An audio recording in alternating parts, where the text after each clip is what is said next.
what are the next steps then? The next step seems to be a question of the party leadership. President Erdogan will rejoin the ruling party.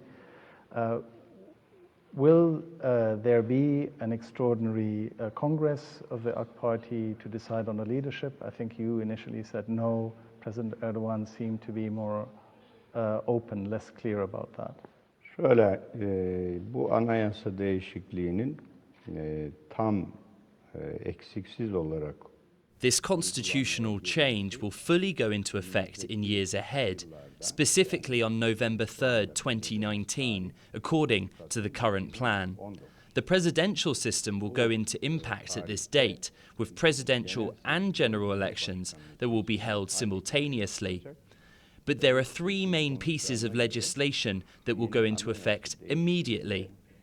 And one of these will be the president's restoration of ties with a political party. Right now, the president is not a member. Therefore, he can be immediately, and we'll gladly invite him to our party. The president is a founder of the party and has also served as its chairman in the past. We would be excessively happy. Secondly, there is no constitutional hurdle that would prevent him from being a party chairman, along with party membership. This is also his wish, and we will show no hesitation to implement this. And you mentioned the possibility of early elections. You said right now the elections are set for November 2019. What would have to happen for that to change? What are the conditions to bring those elections forward? Doğrusu biz AK Parti olarak 15 yıllık. Honestly, we haven't held an early election unless we really had to during our 15 years in government. We don't embrace snap votes as a principle. Because early elections create uncertainty and make it difficult to make forecasts, leading to long waits and economic issues, as well as others. Therefore, early elections are not something we prefer. Unless there is an extraordinary development, the next round of elections will be held on November 3rd, 2019. But before that, at the end of March in 2019, there will be municipal elections. There is a municipal election in the March of 2019 and then presidential and general elections in November of the same year. Other than this, there is no other planned election. That is all. There is no position to hold an early election at the moment. One of the things you said you wanted to focus on projects and the future and future policies is, as part of that, are you considering changing the cabinet, reshuffling the cabinet? And if so, when are you thinking of doing that? Is, for example, we're hearing, is it possible that Ali Babacan may return to the cabinet or come back to a senior position in government? Şöyle söyleyeyim, ben isimler üzerinde konuşmamız çok doğru olmaz. Kimin geleceği, kimin gideceği. It would not be right for me to speak about names, about who will come and who will go. Without taking such a step, it would not be right to talk about it. It would be inappropriate to those friends of ours. But you will also appreciate that from time to time, sometimes you need fresh blood in the cabinet. When appropriate, we can make a change. I think that in the coming months, we will definitely take up this subject in consultation with the President. In terms of restructuring, this is something that's mentioned by the Turkish government many times. I think you have talked about it many times. What specifically do you mean by restructuring? Çok önemli bir araç. Başka Right. altyapı yatırımlarını hızlandıracağız. We're going to accelerate infrastructure investments. Turkey will make very big investments in railways this year and next.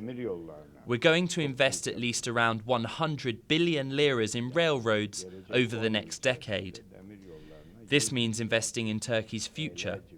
We have already made significant investments in land roads, in the areas of maritime industries and aviation. That's why Turkey's economy tripled and exports quadrupled. While the world was in a crisis, Turkey has implemented some of the world's largest projects, such as Marmara, Afrasaya Tunnel, the world's largest airport, Osman Mangazi, and Yavuz Sultan Selim bridges. Now we're working on a different project for the Istanbul Strait, a tunnel for both trains and cars. In the area of health, we've already achieved a major transformation. We're forming hospital cities with 2,000 to 3,000 beds. We call them hospital cities because they're not only hospitals. They are more like enormous complexes with all sorts of infrastructure, accommodation, living areas, operating rooms and clinics. And if I may go now to the relationship with the European Union, you appear very committed to the dialogue with the EU, while the President seems to be more open to possibly ending the membership talks. Is there a possibility that Turkey and the EU will suspend membership talks and maybe seek to head in a different direction? Anlaşma var. Bu mültecilerin geri kabul konusu. The plans to provide financial support for over 3 million refugees in Turkey and the visa waiver, all of these have been left in limbo. There was supposed to be a support of 3 billion euros so far, and the amount that has been sent is 790 million.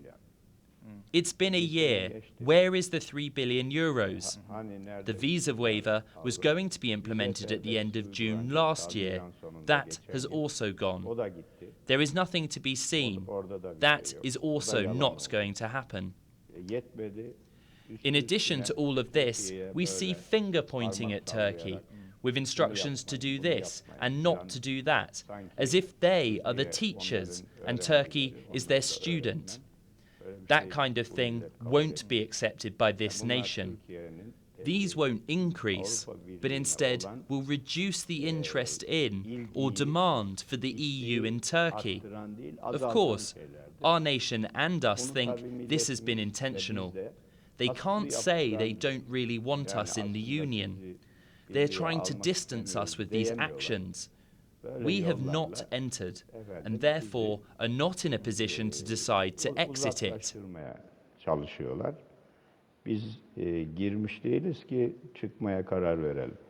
But what about you? Are you interested in continuing to push for membership, or are you changing your mind? Do you want to go a different path? What is your ideal solution?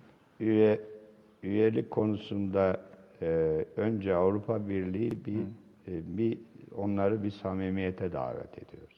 We invite the European Union to honesty on the issue of membership first of all. They shall determine their vision for the future first. Will they continue to walk with Turkey or not? They need to put this forth very clearly. We shall see their decision, and then we can determine our own path. There are elections in some members of the EU right now, and therefore the rhetoric is very different. We will see if those different types of rhetoric will continue after the elections or not. It's clear what some members of the EU did before the referendum. Therefore, the EU should determine a future vision for itself before these things can proceed on a healthy path.